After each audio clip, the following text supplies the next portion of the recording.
Esto es Metaversadas. Hablamos en virtual. Somos Yaisa Moreno y Jimena Tormo y te damos la bienvenida a nuestra segunda temporada. En el capítulo de hoy nos sumergiremos en el mundo de los desarrolladores XR. Aprenderemos qué herramientas emplean, cuáles son sus mayores retos y qué los diferencia de los desarrolladores tradicionales. Comencemos. Hola, Yai, ¿qué tal? Muy buenas, Jimena. ¿Cómo estás? Otro día más en Metaversadas. Así es.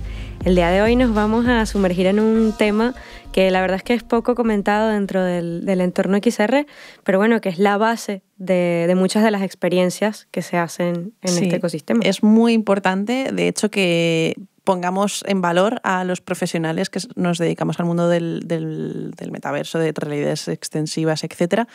Pero es que el core, y hablo técnicamente del core de estas herramientas, son los desarrolladores. Así es. Son protagonistas de cómo se hace y darle vida a las tecnologías, ¿no? A los proyectos para que puedan funcionar. Así es. Y hoy traemos 4 perfiles además que son muy variados. Tenemos un desarrollador especializado en nativo, otro en web, otra persona que viene del mundo de la sensórica también y el cuarto, es un desarrollador especializado en web 3. Así que tendremos bastante variedad hoy. Sí, vamos a empezar introduciendo a uno de estos perfiles, ¿no? Que se llama David Pradell. Este chico es software engineer y desarrollador de Web3 en una empresa que se llama Moralis. Y para ponernos en situación, yo le pregunté directamente, en plan, ¿a qué te dedicas? ¿Qué es exactamente lo que desarrollas, ¿no? Y cuál es un poquito tu proceso. Y esto es lo que me comentó.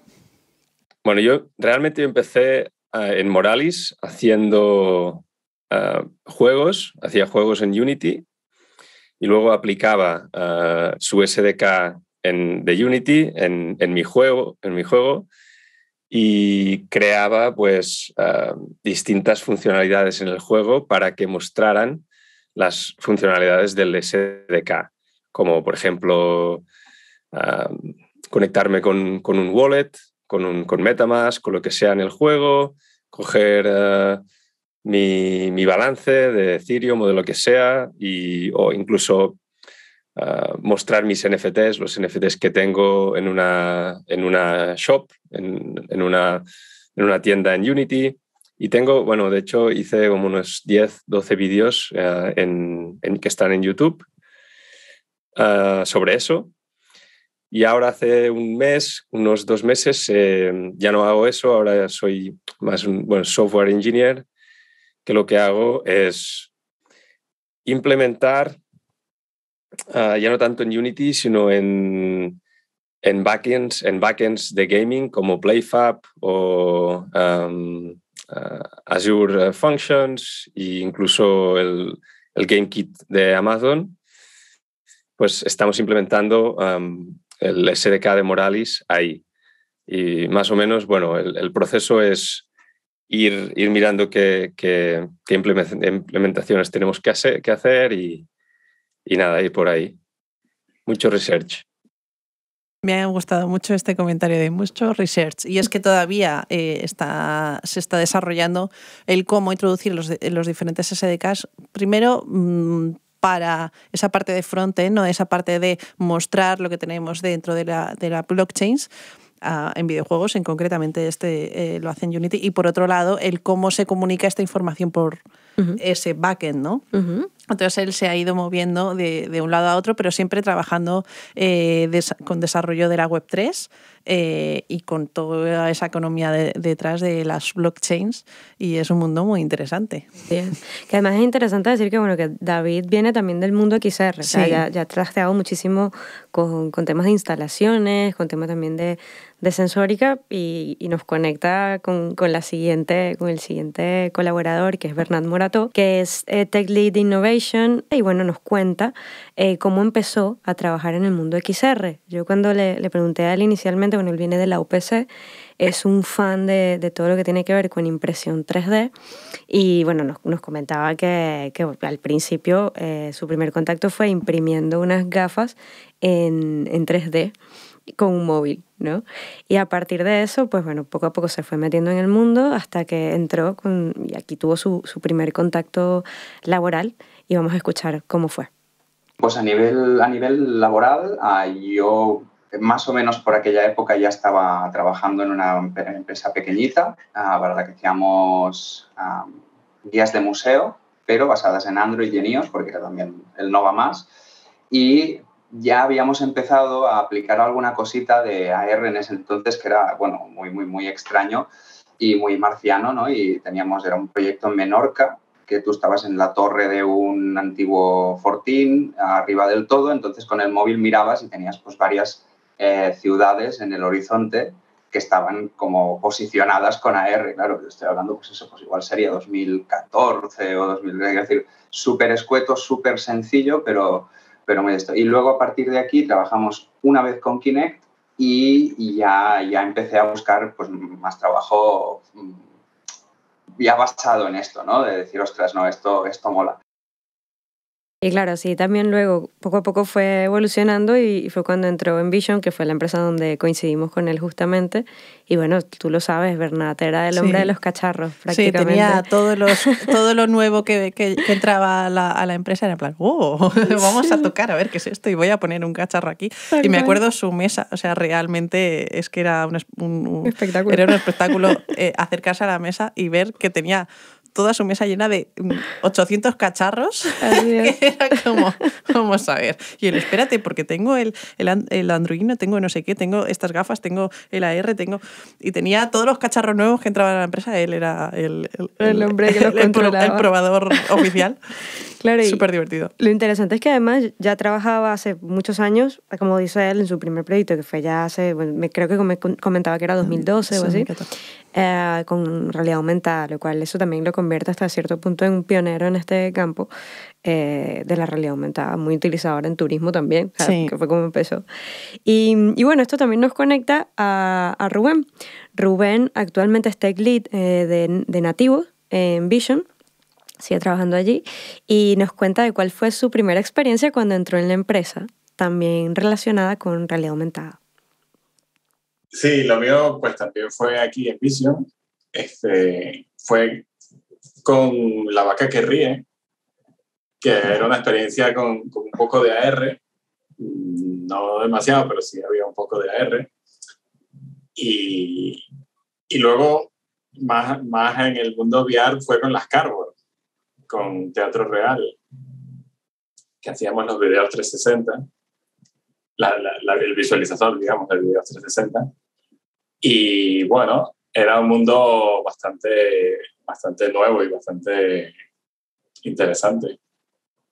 Lo bonito, por ejemplo, del proyecto de la Vaca que Ríe es que era como, tenía unos dibujos para colorear, la gente los coloreaba y cuando los escaneaba con la tablet o con el móvil, eran dibujos de la vaca que ríe, tal cual, de la imagen de la vaca, ¿no? Y escaneabas el dibujo y tu dibujo cobraba vida y bailaba. Sí. Esa era la experiencia AR. Y lo del Teatro Real, bueno, interesante porque yo participé en los rodajes de algunas de las piezas que se pusieron, pero ellos tuvieron que desarrollar todo lo que fue el player para poder ver esos vídeos y bueno, fue un proyecto también muy bonito.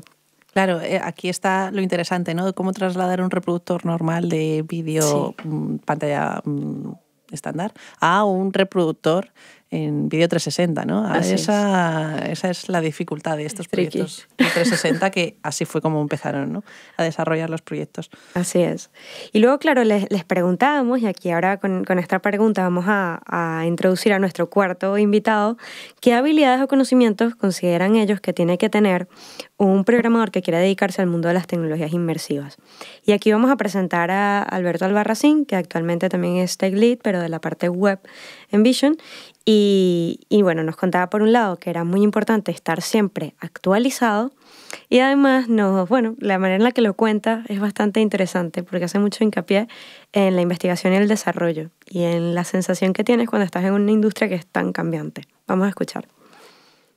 Todo va de la mano. Sin I+D no tendrás la última tecnología, con lo cual no accederás a ella, no podrás hacer nada, te quedarás anclado y todo va muy rápido. Aunque te quedes anclado 2 años, 3 años, es un poco el pasado, lo que tenías. O sea, lo que nos pasa a nosotros un poco, ¿no? Bajas un poco el almacén y ves ahí como reliquias, ¿no? Que para ti son reliquias, pero que a lo mejor para la gente todavía le puede dar un uso, ¿no? Pero para ti ya es como una reliquia. Es decir, esto lo tocaba yo hace 2 años. Y hace 2 años en nada. O sea, sí. es increíble.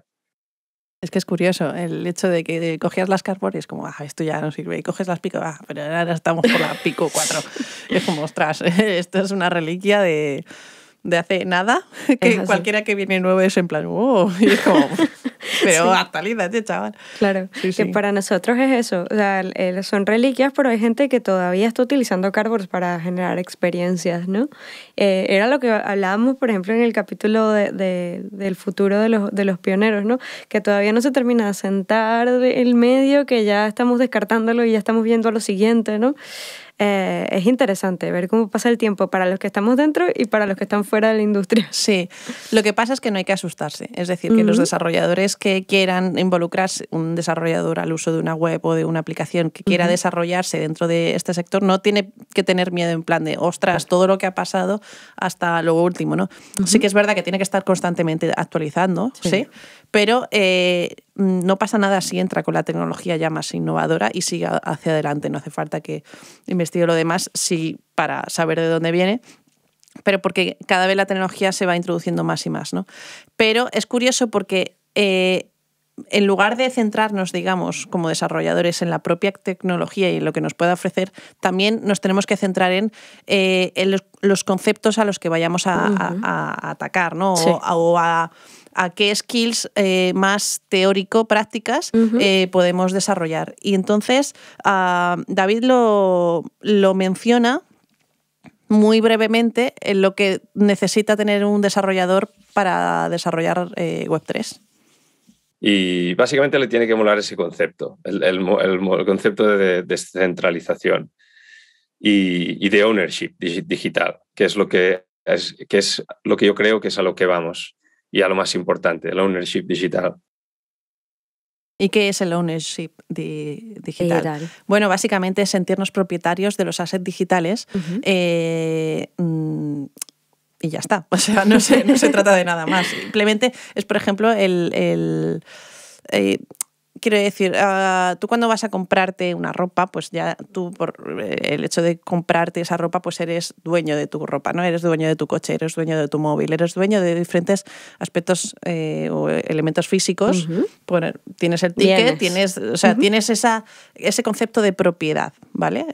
Propiedad de tener una casa, tener un empleo, quiero decir, de cosas físicas.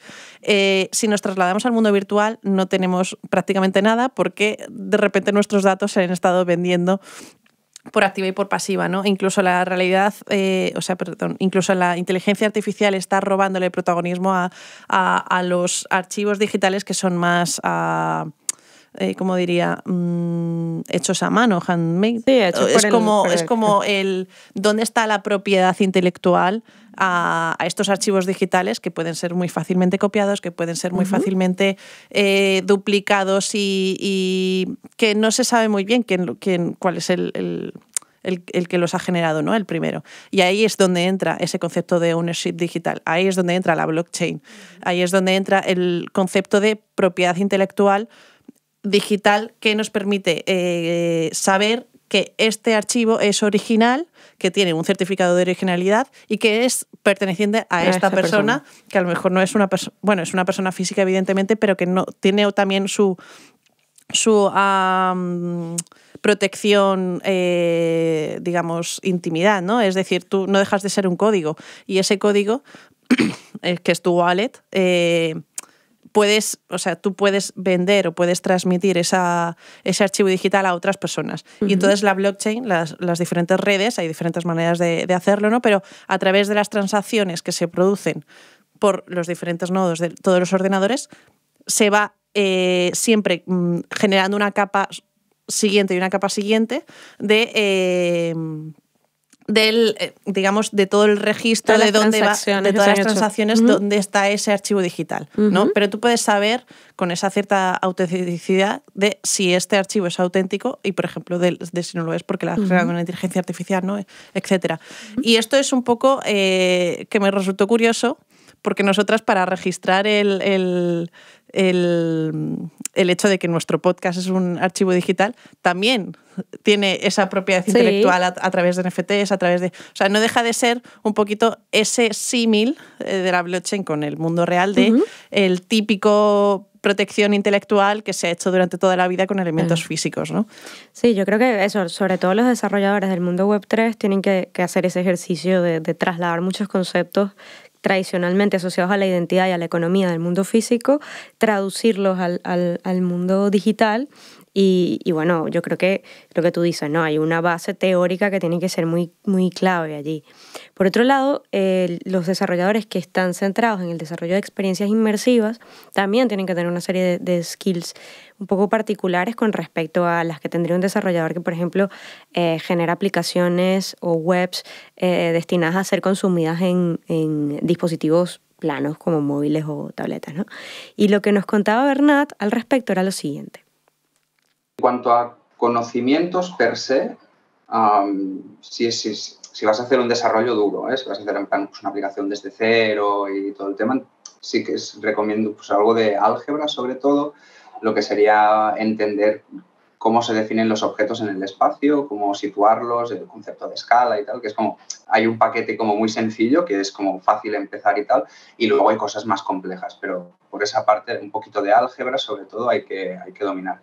Y luego, a nivel de programación, sí que es verdad que el paradigma siempre acostumbra a tirar por la famosa programación orientada a objetos, ¿no? Tú tienes unas estructuras marcadas que además están en unos lenguajes determinados según la plataforma que quieras o que tú estés utilizando y sí que tienes que, como mínimo, defenderte con ese concepto para poder...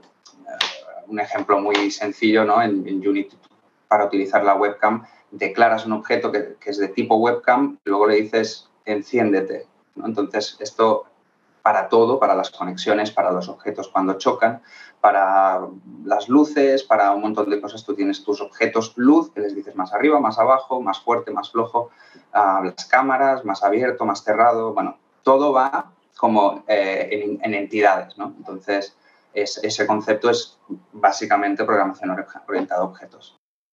Y bueno, digamos que hay dos cambios de paradigma. Quizás el más fuerte es el tema de pensar en, como dice Bernat, en la tridimensionalidad, en los objetos en el espacio, en que hay una tercera dimensión, ¿no? Luego, bueno, la programación orientada a objetos, que también tiene un peso importante, pero que bueno, que también se da para el desarrollo de experiencias de videojuegos tradicionales, sí, ¿no? Digamos exacto. que no, ahí el cambio no es tan bestia. Pero por otro lado, y esto yo creo que en ello coincidían todos, era el tema de probar el último hardware, que es algo muy importante, estar al día y poder, como decía Bernat, sobre todo cacharrear lo más posible para entender muy bien cuáles son las ventajas y las diferencias de los distintos dispositivos. Y particularmente en esta industria esto es frenético, o sea, hasta todo el tiempo, y lo estamos viendo en el último año, cantidad de gafas que han salido de las distintas marcas, ha sido absurdo, ¿no? Esto es común a todos los profesionales que nos dedicamos a ello, ¿no? Es no solamente los desarrolladores, que son los que realmente tienen que saber cómo funciona la máquina a la que vas a desarrollar, pero también los creativos que tienen que saber qué posibilidades tienen, ¿no? Los diseñadores más de visual, de entornos o de interfaces, que también tienen que saber un poco cómo se experimenta con ello y hasta qué limitaciones podemos tener de poligonaje o de lo que sea, ¿no? Es decir, todos los profesionales deberían tocar deberían saber el hardware para poder desarrollar para ese hardware. Sí, porque es que yo creo que aquí además hablábamos antes del medio, ¿no? Pero es que está el medio, que en este caso es VR o AR o Mixed Reality, pero luego el dispositivo. Exacto. El dispositivo además te marca unas pautas que las tienes que conjugar con las del medio en sí mismo. O sea, es tener en cuenta como esos dos niveles para también generar una experiencia que sea positiva, que sea coherente, que vaya a generarte la mejor experiencia de usuario al final del día, ¿no? Y sobre todo que software tiene ese hardware, porque a veces los propios desarrolladores, de hecho, tenía un programador que estuvo desarrollando para Pico y dijo, yo me acuerdo del tema. El software de Pico tiene unas limitaciones y el propio programador dijo, voy a generar un nuevo software para este hardware porque es que no me funciona, ¿no? Y entonces lo limpió y dijo, mira, uno nuevo, ¿no? Sí. Claro, eso también lo tienen que tener en cuenta los programadores, ¿no? Hasta qué punto el software limita el hardware, por así decirlo, ¿no? También. Tienen que estar ahí. Es importante. Actualizados. Y bueno, y también, obviamente, les preguntamos si tuviesen que escoger entre VR, AR y MR en los próximos años, ¿cuál de estas tecnologías ellos consideraban la más prometedora? Y esto fue lo que nos contó Alberto. Para mí es el AR, el poder posicionar cosas encima de la realidad, que de alguna manera también es un poco lo que pasa la tendencia, ¿no? del MR, ¿no? Que es la conjunción de las dos tecnologías, ¿no? De la VR y AR. Pero a mí me da que tiene más capacidad de ayudar, ¿no? De hacer algo más fácil, ¿no? La tecnología con AR, más que nada porque estás poniendo información dentro de la realidad. Y creo que eso pues puede ser una gran ayuda. Ahí depende, ¿no? También de lo que hagas y dónde la pongas y cómo la utilices, pero creo que tienes más casos de uso que no, por ejemplo, la VR, ¿no? Que te meten en un espacio inmersivo, que realmente te lo crean para ti, ¿no? Que también mola, ¿eh? Pero no sé, la otra me gusta más. Aquí tanto Bernat como Rubén, por ejemplo, estaban en la misma línea. Ambos son fans de la VR, ambos les encanta el VR, pero también dicen, mira, tiene una serie de limitaciones, un poco como comentaban los pioneros, y entonces ellos son más propensos a considerar la AR o el Mixed Reality como la tecnología más prometedora. Y luego también un comentario que surgió en los tres casos, y es que hablábamos de la última SDK de Quest, de las Meta Quest, que permite el full body tracking sin necesidad de ningún tipo de dispositivo o sensor adicional a las gafas. Entonces ellos dicen que por ese lado, por ejemplo, la VR está ganando también, porque ya no necesitas tener un traje áptico, no necesitas ningún tipo de sensor adicional, solamente tus gafas para que todo tu cuerpo sea traqueado. Entonces, como son tan fans de la VR, esto a ellos les motiva un montón. Sí, ahí están un poco... que cada uno tiene su opinión y cada uno desarrolla también, se especializa en un tema en concreto, pero vamos a entrar un poquito en el mejunje, ¿no? ¿Cómo programa un programador? ¿Qué tipo de lenguajes utiliza? Y el audio de David pone un poquito encima de la mesa... de aquí y de allá, tanto de frontend como de backend, diferentes lenguajes. Vamos a escuchar cuáles suelta. Vale. Bueno, en Unity básicamente C#. He tocado un poco de Unreal también. Y bueno, el Leap Motion, que son SKs para hand tracking, cosas así. Todo el tema de las Oculus también, o otros dispositivos VR como las Pico. Y lenguajes, ahora estoy yéndome un poco de mi base y estoy tocando Node.js y .NET también, un poco de JavaScript y yendo un poco para el backend ahora. Yo creo que esto va muy de la mano de lo que cuentan también Rubén y Alberto, ¿no? Cuando se les pregunta qué lenguaje, frameworks son los que suelen utilizar, esto es lo que ellos nos cuentan. Trabajamos con Unity, que vamos con C#, casi en un 95%. Pero bueno, también tienes Unreal que va o con Blueprint para hacer cosas así un poco más por encima, o directamente ya con C++. Pero es que puedes hacer cosas en cualquier lenguaje. O sea, puedes conseguir framework en el lenguaje que tú quieras.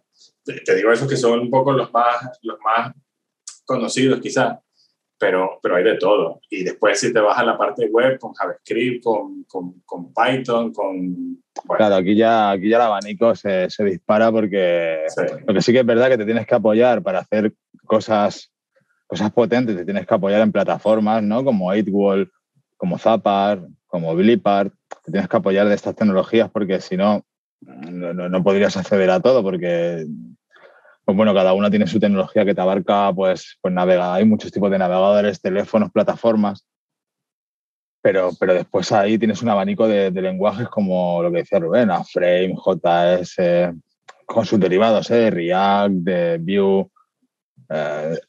Puedes hacerlo también en Play Canvas, en Babylon, FreeJS, o sea, es un abanico increíble de posibilidades. Y sobre todo han hablado de herramientas destinadas a native, que son, bueno, todo el tema de Unity y Unreal, y después también los frameworks como A-Frame, como 3JS, que están más destinados a la parte de web y permiten generar estos entornos inmersivos tridimensionales que al final se convierten en muchos casos en plataformas virtuales a las que estamos acostumbrados, ¿no? Sí, de hecho, incidiendo un poquito a lo que es Unity y Unreal, que son las principales plataformas, sí, digamos, las más famosas o las más comunes para empezar, ¿no? Siempre hay el eterno debate, que de hecho hice esta pregunta a David, en plan, el eterno debate entre Unity y Unreal, ¿qué prefieres como desarrollador, no? Y creo que la respuesta suya es un claro ejemplo que representa a una gran parte de los desarrolladores de plataformas inmersivas y de bueno, también del mundo de los videojuegos, ¿no? Vamos a escucharle a ver qué comenta.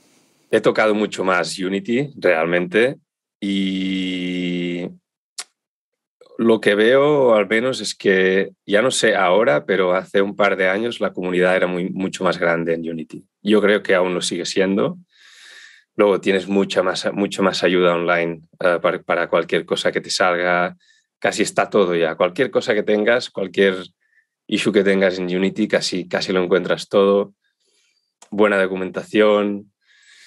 Es algo que en Unreal no encontré, al menos en el momento que empecé. No encontré todo eso como en Unity. Y aparte que como programador, que a mí me gusta realmente programar, eso en Unreal está bastante como focused en los blueprints y todo eso. Y no sé, a mí me mola tocar código, ¿no? Y es lo que hago en Unity. Esto lo dicen todos los programadores que conozco, ¿no? A mí me gusta tocar código, programar, ¿no? ¿Qué es eso de los blueprints con nodos y tal? He de decir que cualquiera que no sabe programar lo agradece claro, los blueprints, pero para programadores como, bueno, ¿qué me estás contando? O sea... para el que no está familiarizado, al final el blueprint es código que ya viene prefabricado, ¿no? Si lo tuviésemos que traducir a un lenguaje muy básico, y tú simplemente coges ese código que ya está fabricado y lo metes dentro de la plataforma Unity para poder... No, al revés. Los blueprints son de Unreal. Perdón, de Unreal, me confundí. De Unreal, y simplemente pues te permiten generar determinados eventos que no tendrías que programar tú. Sí, son como variables más, o sea, eventos más predefinidos, funciones más predefinidas, de manera que esa conexión no te supone picar código a pelo, como se le suele llamar, ¿no? Sino que es un poquito más, hace como la entrada más fácilmente para aquellos que no hayan programado. Pero también es verdad que los que han programado se quejan mucho en plan, ¿qué es esto? Pero claro, luego también está la lucha departamento CGI con departamento de desarrollo, porque claro, el resultado visual de Unreal, precisamente por los blueprints y por una cantidad de ventajas que han desarrollado los creadores, hace que el resultado visual, con un menor esfuerzo, sea mucho más realista. El tema de las luces también funciona de mejor manera. Bueno, claro, también tiene su hándicap, y esto me lo han dicho también muchos programadores, el hecho de que la puerta de entrada con los blueprints es mucho más grande para un no programador nativo, por así decirlo, pero también es verdad que Unity te permite, o al menos hasta donde he podido aprender, te permite el poder cambiar, el poder programar y el poder transformar un poquito el código nativo muchísimo más fácil que que lo que permite Unreal. De hecho, Unreal, muchos programadores se me han quejado en plan de que cualquier cosa que toques en C++ enseguida se puede, o cuando estás haciendo una compilación de un proyecto y tal, es muy sencillo de que te crashee en cualquier momento. Cuando hablamos de crashear es como que se te peta y de repente deja de funcionar y tienes que empezar de nuevo a hacer un ejecutable. El ejecutable es el proyecto en sí empaquetadito que puedes abrirlo en tu plataforma de PC o de las gafas que sean, ¿no? Luego entonces también quisimos indagar un poquito en cuáles son las herramientas que se suelen utilizar, por ejemplo, cuando un programador, y esto se está utilizando ahora mucho en los eventos virtuales, quiere programar experiencias que involucren streaming o multijugador, muchas personas dentro de un mismo servidor. Y esto es lo que nos cuenta Bernat.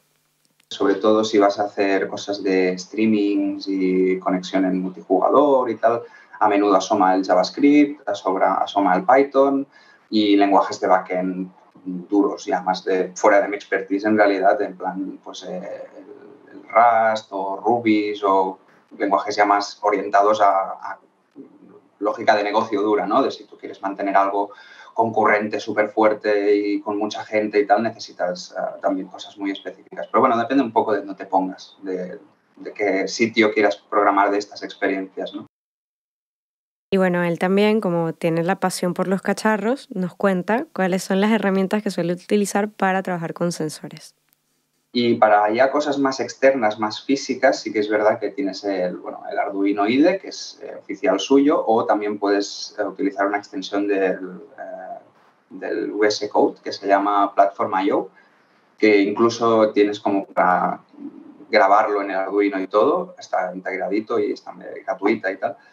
Y bueno, eso se programa en una especie de C++ simplito de Arduino, que bueno, es maravilloso, pues es muy sencillito y como está orientado a electrónica también, entre comillas, sencilla, pues cuadra muy bien. Lo que dice Bernat es que muchas de estas herramientas, Raspberry, Arduino, ya vienen con el SDK para Unity, que se puede perfectamente programar. O sea que no lo hacen, los creadores lo hacen muy friendly, muy amigable para los programadores en general.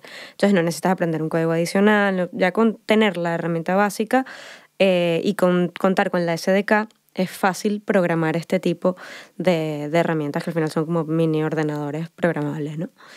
Y entonces, bueno, también estuvimos hablando con Bernat, con Rubén y con Alberto de cuáles son las últimas tecnologías relacionadas con el mundo XR que a ellos les gustaría probar o que han estado investigando.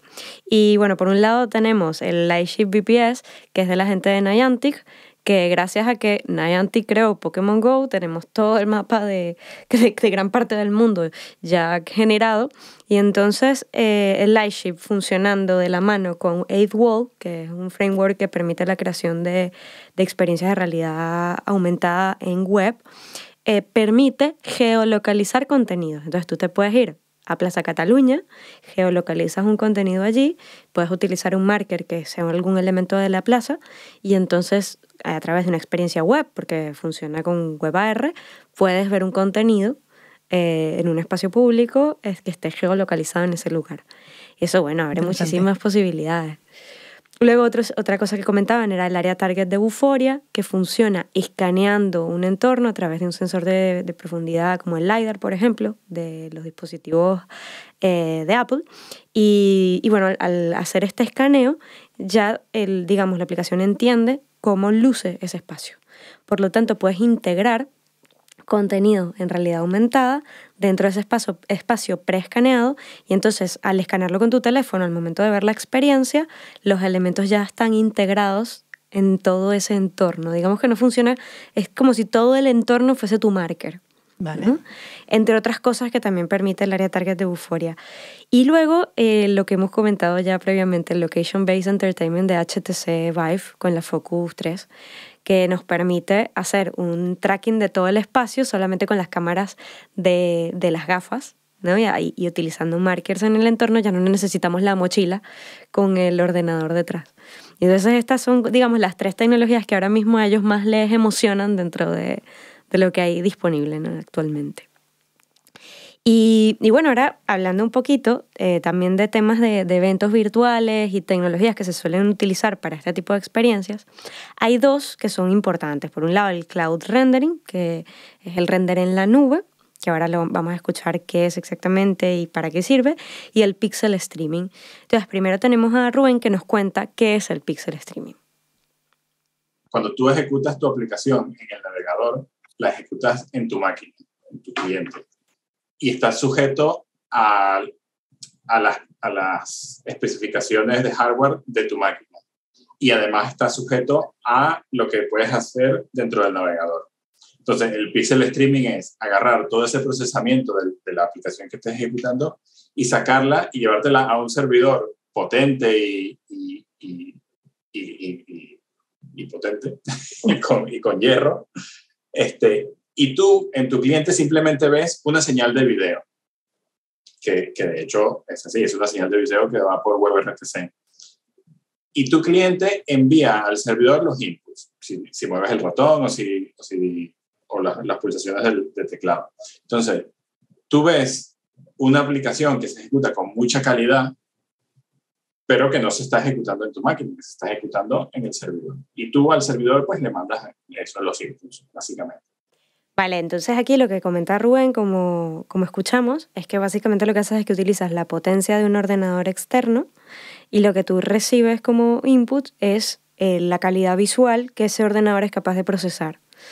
Sí, y todas las interacciones, o sea, absolutamente todos los inputs que tú das dentro de esta experiencia, que puede ser una plataforma virtual donde tú te mueves con tu avatar e interactúas con el entorno, todos esos inputs son enviados, digamos, a ese servidor y por lo tanto te arroja respuestas en tiempo real durante la Esto es un experiencia. poco un ejemplo de la interoperabilidad que comentamos, el hecho de que tú puedas conectarte, digamos, desde tu ordenador, pero realmente lo que recibes no es lo que tú estás generando con tu ordenador, sino que estás recibiendo de otros ordenadores que están procesando esa información. Sí, aquí ¿qué es lo que pasa? En el caso del pixel streaming, una particularidad que tiene es que te permite una calidad gráfica brutal, porque puedes tirar de un ordenador que está a kilómetros de distancia, pero que tiene lo necesario para procesar esa imagen. Sin embargo, es muy costosa, porque por cada usuario que entra en tu experiencia tienes que tener un ordenador que te está enviando esa señal de vídeo en alta calidad. Entonces, normalmente tienden a ser experiencias limitadas en tiempo. Bueno, ahora yo creo que Bernat va a hablar un poco al respecto, vamos a escucharlo y completamos. Necesitas un flujo de datos constante, muy fuerte, y necesitas que vaya como un reloj. Entonces hay incluso algunas redes que según cómo no acaban de dar de sí un poco, ¿no? Por eso tanta algarabía con el 5G y todo lo que sean el Starlink y todo lo que sean nuevas maneras de transmitir, sobre todo más rápidas, porque habilitan todas estas cosas con las que antes pues, solo soñábamos, ¿no? Un poquito, y ahora pues ahí estamos. Habla del cloud rendering. Del cloud rendering, que exactamente va muy de la mano, porque todo esto se procesa, o sea, podemos hacer procesamiento en la nube, por eso también es tan importante el tema del 5G. Entonces, bueno, son soluciones que nos permiten lograr una rapidez, acabar con problemas de latencia, por ejemplo, por un lado, y por el lado del pixel streaming, la parte de la calidad gráfica. Pero bueno, sobre todo el pixel streaming tiene el detalle de que tienes que acotar esas experiencias en el tiempo porque si no se vuelve muy costoso poder mantenerlas. La cantidad de datos que se generan, o sea, tienes que tener, es lo que dice Rubén, ¿no? un servidor potente. Sí, pero además pagar, o sea, aquí el tema está en que si la persona está recibiendo una señal, pero si de repente se levanta de su ordenador y se va a la cocina y deja eso abierto, se van a seguir transmitiendo datos. Por lo tanto, ese tiempo se sigue pagando.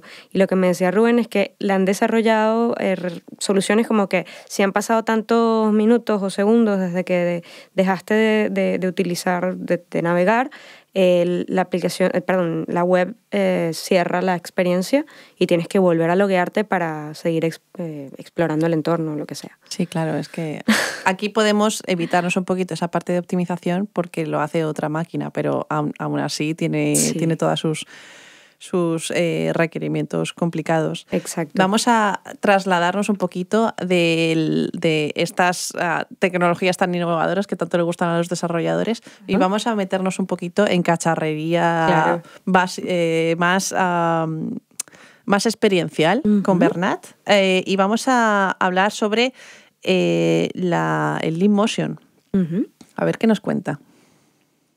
Es un cacharro que te traquea la mano y lo hace desde hace mucho tiempo y lo hace muy bien desde siempre. Es uno de los gadgets que más ha perdurado en el tiempo. Y su compañía está creando, en verdad ya hace un tiempo que los tiene, pero está como republicitando unos sensores hápticos que tiene que son de vibraciones de aire. Tú pones la mano encima de una especie de plaquita y con unos, en realidad son altavoces, pero son como ultrasónicos, crean como sensaciones en la mano. Entonces, es como bastante interesante porque según cómo lo configuras parece que te están pasando una pluma o que te están escaneando la mano o que te vibra. Bueno, es bastante curioso, ¿no? Y en este en particular, mira, es un ejemplo extrañote.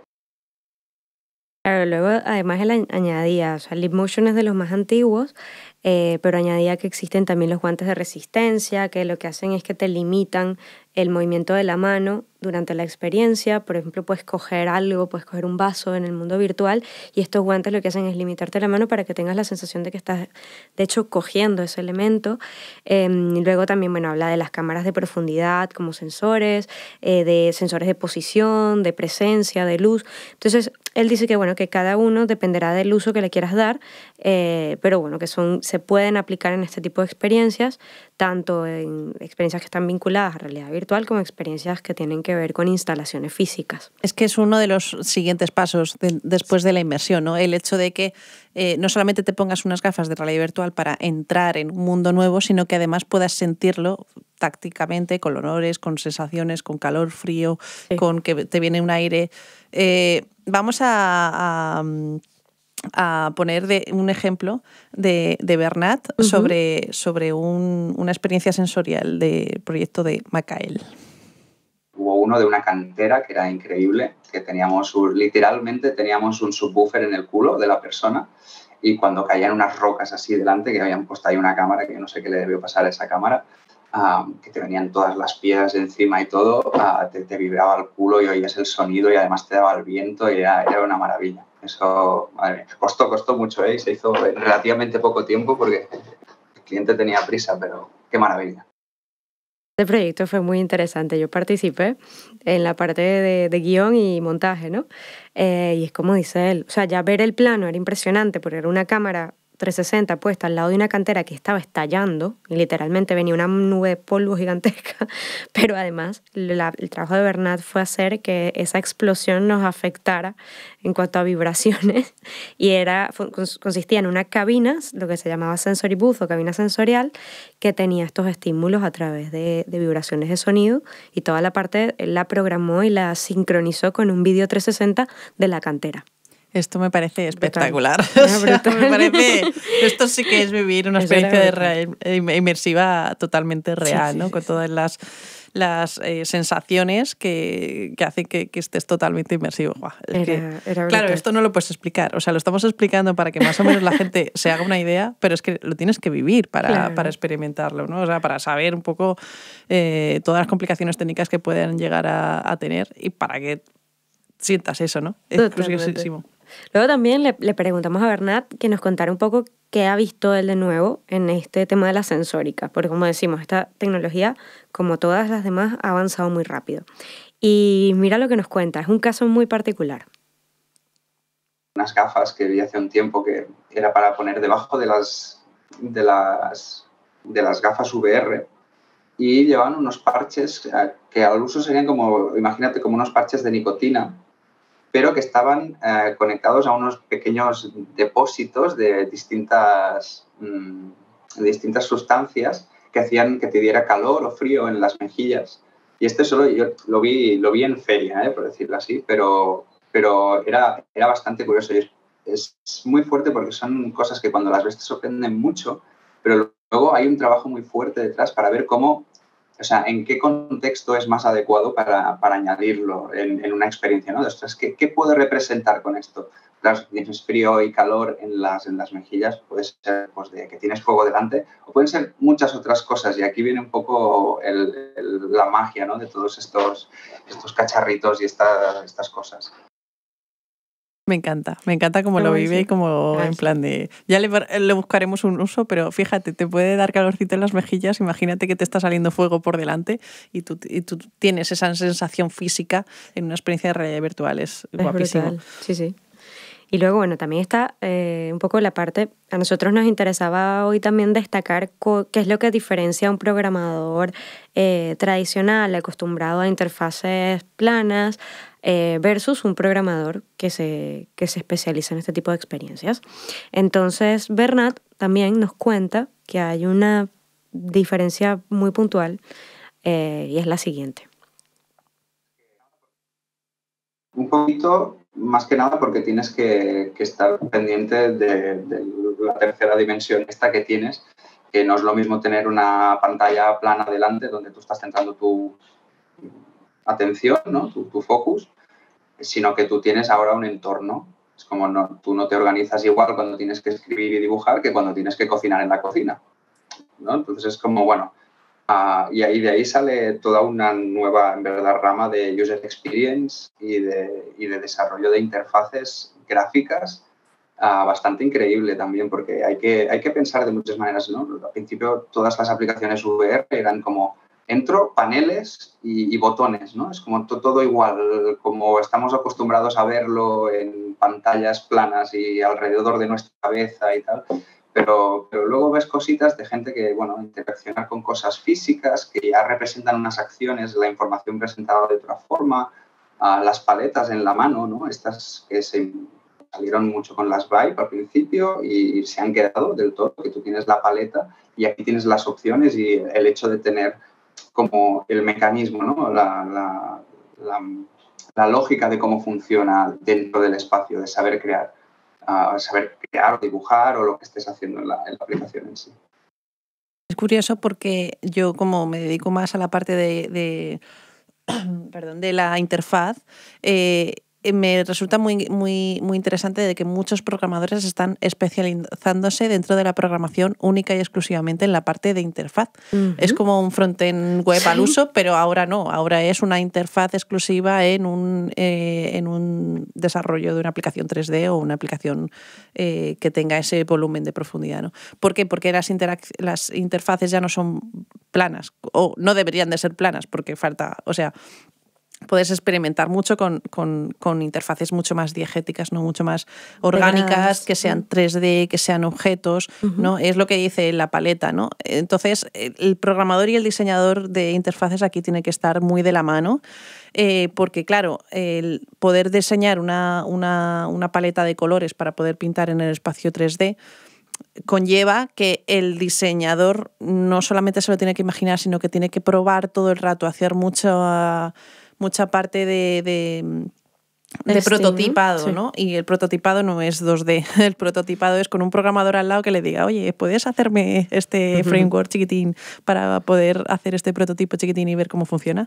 Entonces, tienen que estar muy de la mano. Yo siempre digo un mensaje y lo recomiendo mucho. Un diseñador de interfaces, en este caso, diseña mucho mejor cuando sabe cómo piensa un programador y viceversa. Es decir, es muy importante saber como programador meterse en la piel de un diseñador, qué es lo que quiere transmitir y hay un diálogo al final. Que se combinen ellos dos, exactamente. Yo me dejo mucho recomendar por un programador que me dice, mira, me he encontrado este framework, me he encontrado este plugin de Unity, me he encontrado esta movida, y es en plan, oye, lo compro, lo voy a integrar yo dentro del diseño, porque ellos se dedican más a explorar esa parte de dar vida a esos objetos 3D. Sí, para mí también es clave, por ejemplo, en temas de viabilidad, cuando, o sea, ellos son capaces también de sugerirte muchas veces, tú como creativo llegas con una idea y claro, he tenido las dos historias, ¿no?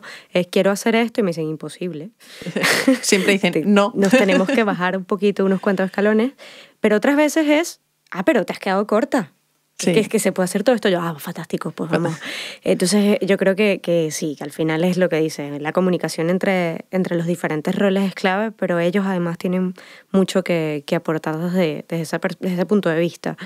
Y hay algo que nos comenta Rubén, y esto también tiene que ver con la comunicación entre roles, justamente la comunicación entre developers y CGI o 3D, y este es el tema del rendimiento, ¿no? Cómo pensar en el rendimiento y optimizar los assets. Esto es lo que nos cuenta Rubén. El tema del rendimiento que necesita la aplicación es un tema a tomar mucho más en cuenta en una aplicación 3D y en una aplicación 2D. Tiene que estar mejor optimizado.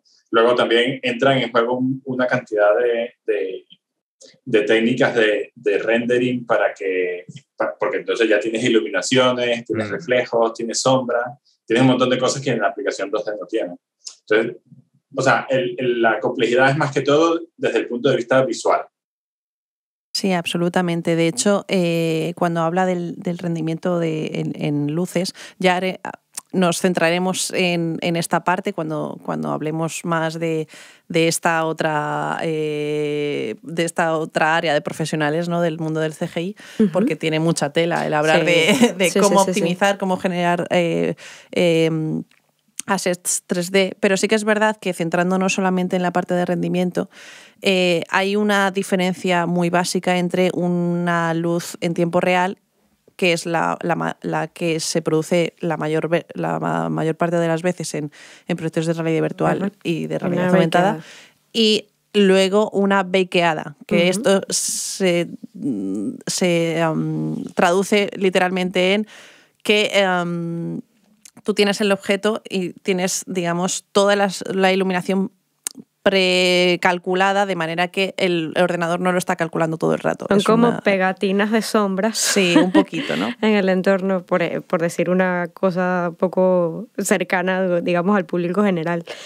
Aquí, por ejemplo, Rubén me hablaba de la importancia que tiene un technical artist en el proceso, porque es un rol que es capaz de traducir el lenguaje del CGI a los developers y viceversa. Sí. Una persona que controla de código, pero que también controla de temas de iluminación.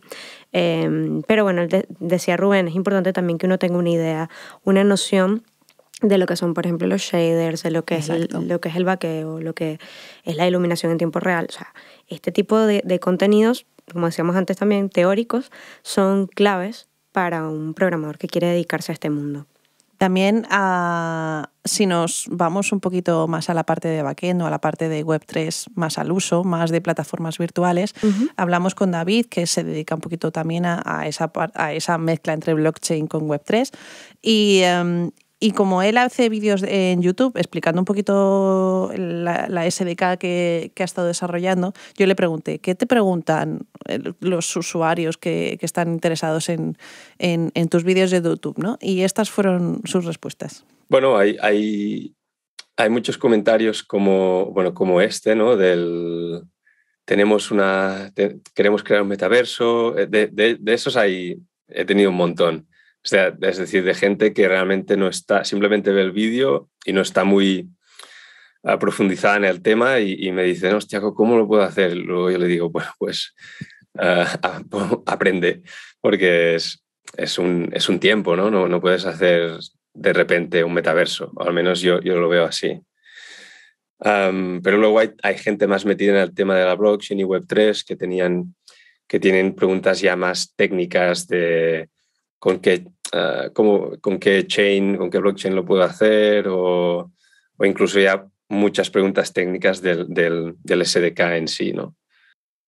Quería hacer esta pregunta precisamente por saber un poquito, pues eso, que la mayoría de los desarrolladores utilizan foros, se meten un poquito a investigar de qué han hecho otros desarrolladores, ¿no? Es un ejercicio muy de I+D entre ellos mismos, en plan, hay un SDK que no sé qué, y voy a ver el vídeo de este, y este ha integrado no sé qué, y la han juntado con ese otro dispositivo de hardware, ¿no? Entonces, un poquito este era las conclusiones a las que llegó David de los que les preguntaban De hecho, Rubén lo comentaba también, decía en la entrevista, decía, bueno, yo me meto en foros, pero también me veo el vídeo del youtuber tal y Pascual, entonces voy conectando un poco lo que van diciendo y así voy llegando también a soluciones yo por mi cuenta, pero con diferentes inputs. Y bueno, también le preguntamos a Rubén que, o sea, ya vemos la perspectiva de David desde lo que es la Web3, ¿no? Vinculada a la creación de plataformas virtuales. Y en este caso la pregunta era para Rubén, ¿qué tipo de proyectos son los que más le gustaban, ¿no? Y él hablaba de que justamente la creación de plataformas virtuales y en particular los eventos virtuales. Sin embargo, bueno, hay un twist aquí al final de la respuesta. Vamos a escucharlo. Me gusta, pero son un poco desagradecidas porque es difícil conseguir una estabilidad digna, digámoslo así, en todos los navegadores, en todos los dispositivos. Cuando quieres reproducir un video, que en este navegador va, que en el otro no va, que si la caché, que si tal. O sea, hay muchísimas variables que lo hacen que sea un poco complicado, pero la verdad es que a mí me gusta. ¿Dónde estoy más cómodo? Con VR. Con VR es mucho más fácil porque es un ambiente mucho más controlado. Es que yo he sufrido esto porque tuve que hacer experiencias de eventos virtuales para WebGL. Uh-huh. Y claro, es que realmente la parte de rendimiento era importante, pero la parte de dispositivos también. O sea, me acuerdo de que hicimos un proyecto para un evento de League of Legends, que eran unas partidas que iban a hacer ahí, ¿no? Uh-huh. Y entonces tú tenías que entrar a través del ordenador, porque, por ejemplo, estaba muy limitado al teléfono, no podías. Entonces teníamos que poner un mensajito en el teléfono de conéctate de los del ordenador. Claro, esto limita mucho los tipos de usuarios, la cantidad de usuarios que podían entrar, ¿no? Y luego desde el ordenador pues tenías que... la interacción era con ratón, pero claro, también la podías hacer con VR. Entonces, llega un momento en el que tienes como demasiadas cosas a tener en cuenta, sí, que si la caché también decía, ¿no? Porque no todos los navegadores, no es lo mismo que entres con un navegador Firefox que entres con un Explorer. Claro.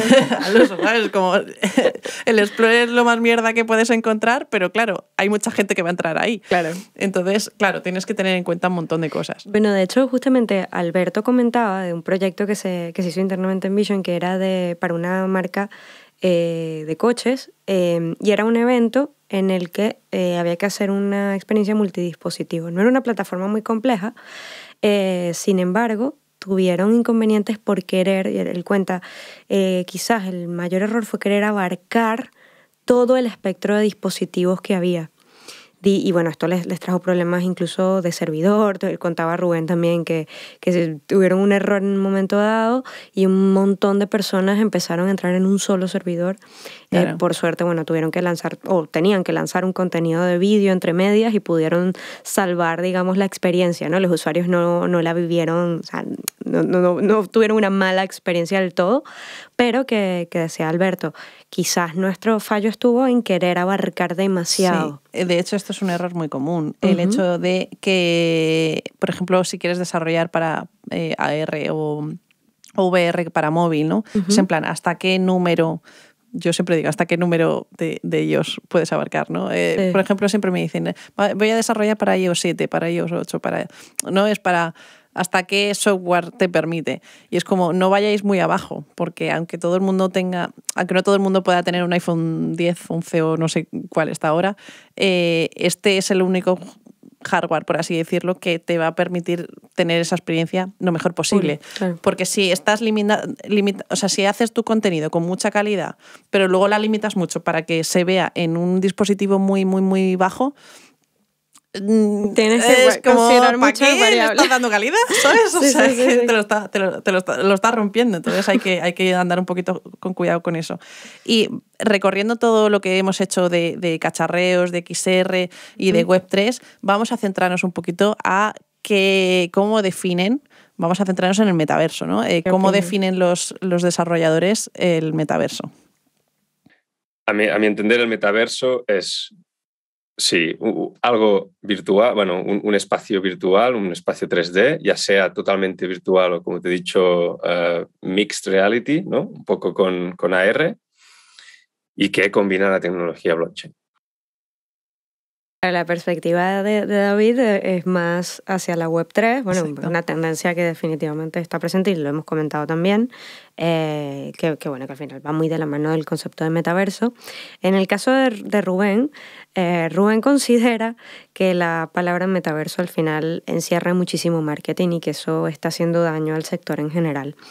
Y bueno, también él lo ha sufrido más porque dice, venimos de un largo recorrido de experiencias inmersivas y lo que es muy frustrante es que muchas de esas experiencias que en el pasado ya existían, que eran muy interesantes, ahora son encasilladas como metaversos. Exacto. ¿No? Entonces dice él, oye, no, hay un grandísimo abanico de experiencias, las estamos limitando a esta única palabra marketingiana en su entender. Yo creo que a las cosas hay que ser muy riguroso y llamarlas por su nombre y ser mucho más coherente al momento de venderlas. O sea, es un poco su percepción. Y Bernat tiene otra opinión un poco distinta. El metaverso no hubiera podido despegar ni florecer como lo está haciendo sin estas tecnologías, sin estos niveles de interacción. Y bueno, el metaverso, como opinión personal, a mí no me parece que sea algo negativo en sí. Creo que obviamente se le ha dado un fuel demasiado potente, pero eso se hace siempre con todo lo que sale nuevo y es excitante. Entonces, esperemos a ver cómo los que realmente se piensan las cosas durante un tiempo sacan cosas nuevas y nos sorprenden a todos con cosas que sí que... Pero simplemente eso, pues como algo añadido a lo que ya teníamos. Claro, para ellos es como, bueno, yo sigo desarrollando igual. O sea, llámale metaverso, llámale como te dé la gana. Sí, yo voy a desarrollar igual.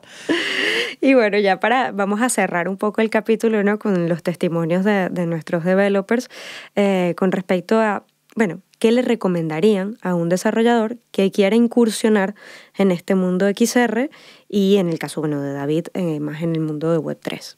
Escuchemos primero a Bernat.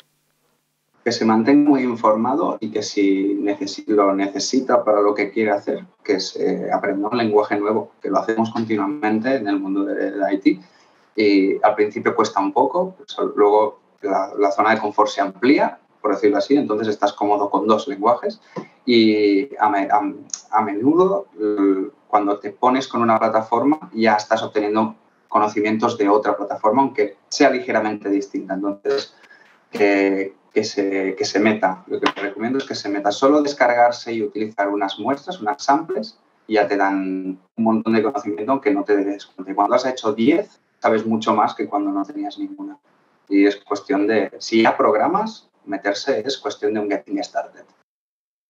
Y Alberto nos cuenta lo siguiente. No hace falta que seas que entiendas, ni que a lo mejor puedas tocar esos motores, pero sí que entiendas de qué está pasando, de qué hacen, de para qué sirven y cómo lo hacen. Yo venía, por ejemplo, yo cuando empecé a estudiar, ¿no? la carrera, la mía era multimedia y lo que te enseñaban era un poco a ser, es decir, tenías una misma carrera de la carrera de informática de gestión, pero lo único que te habían hecho es que tú dabas 3D, dabas usabilidad, dabas flash, dabas imagen, pero era por el hecho de que entendieras a entender esos espacios, porque si no se te hace muy difícil. Es decir, a mí al principio yo creo que es de las cosas más difíciles que te tienes que dar cuenta, es decir, que hostia, que no solo estás aquí con un código que se va a ver en una pantalla, sino que tienen muchas más cosas y tienes que entender ciertas complejidades. Entonces, nunca está de más, eso se puede aprender, ¿eh? Si sabes programar, te gusta, estás metido en esto, al final lo entenderás. Es curioso porque es el perfil de un desarrollador dentro de estas herramientas XR, dentro de la Web3, etcétera, tiene que tener una visión más multidisciplinar, sí. Pero no porque toque otras cosas, sino porque las entienda, ¿no? Que entienda un concepto de 3D, que entienda la interfaz, que entienda el concepto del blockchain y de ownership digital. ¿Y cómo podría empezar? Bueno, precisamente es un poquito lo que ha comentado Bernat, ¿no? De que pueda empezar con algún kit inicial, y vamos a escuchar a David qué le recomienda. Bueno, yo empezaría por Unity o Unreal, aunque yo soy muy defensor de Unity, pero sí, sin duda un motor gráfico, Unreal o Unity, empezaría por ahí, porque creo que es lo más potente a la hora de crear experiencias inmersivas. Sí que hay cosas, web frameworks y todo eso, pero si realmente quieres meterte ahí, pues métete con un game engine como Unity o Unreal. Y empieza ya con VR, por ejemplo, o empieza con unas gafas, con unas Oculus o con unas Pico, y empieza con VR y con AR. AR pueden usar el AR Foundation, que es una buena tool, y empezaría con eso. Bueno, y de hecho yo pienso, o sea, VR está guay, pero yo pienso que realmente AR o Mixed Reality, vamos a decir, es lo que realmente va a funcionar. Pues este es el comentario de un desarrollador que potencia un poquito más el Mixed Reality. Interesante porque, bueno, David pasa como por todas las... Va tecnología. Va pasando desde VR hasta... Sí, absolutamente. Y hasta aquí ha llegado el capítulo de desarrolladores. Así es. Muchísimas gracias, Jimena. Gracias a ti, Jai.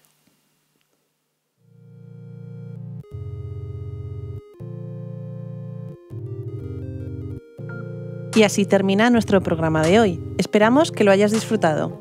Hemos aprendido acerca de las herramientas y retos de desarrollar experiencias inmersivas desde el punto de vista de sus programadores. Recuerda que subimos un capítulo semanal y puedes escucharnos a través de Anchor, iVoox, Spotify, Google Podcast, Amazon Music, YouTube y Apple Podcasts. Además, para saber más sobre Metaversadas, déjanos tus comentarios y comparte tus inquietudes en nuestras cuentas de Twitter, Instagram, Facebook y LinkedIn.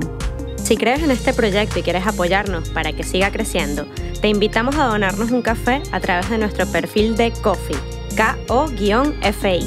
Puedes encontrarnos fácilmente como Metaversadas. Este podcast es producido y locutado por Yaisa Moreno y Jimena Tormo en Chicago Way Studios, Barcelona. En los controles se encuentra nuestro técnico y amigo Mr. D. El soundtrack del proyecto es obra del maestro del sonido Arturo Aguilar. Mención especial a Victoria Tormo por darnos visibilidad en redes sociales y a la gente que nos apoya para hacer este proyecto posible. Muchas gracias por escucharnos. Te esperamos en el siguiente capítulo.